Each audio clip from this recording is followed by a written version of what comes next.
ang mga kaganapan sa buhay ng mga protege at mentor sa nakalipas na linggo. Si Denise ang pangatlong protege na natanggal.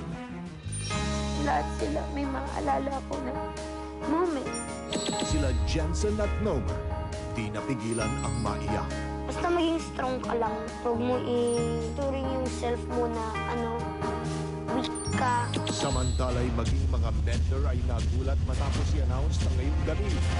Mentor-protege duet ang magiging theme ng Elimination Night. Parang ang pressure na is double. For the whole week, wala ako. Pwede kami makadagdag or makasira. Sama ko ako kaya hindi po pwedeng sumabit kami. Sila ako magduwet sa kanya eh. Paano ako matutuwa? Hindi naman kami magkapareho ng boses. Wala ako next week! At dahil sa posibleng di makarating ang kanyang mentor, si Nomer, nagkaproblema. Ako na lang yung walang mentor dito.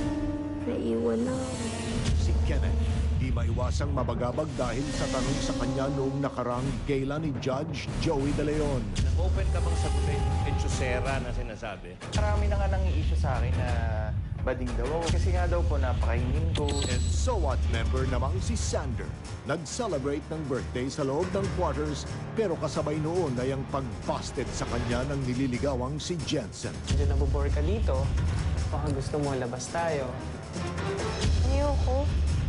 Si Lyra, di naiwasang mag-alala dahil sa di pagdating ng mentor niya lalo't di siya pamilyar sa kakantahin nila, ang Nosy Balasi. Medyo mahirap na po yung so dapat po namin ma-perfect. Si Claire naman, bit-bit hanggang sa rehearsal ang problemang dala dahil sa kanselasyon ng prangkesa ng kanyang mga bus. Pahinga muna ako.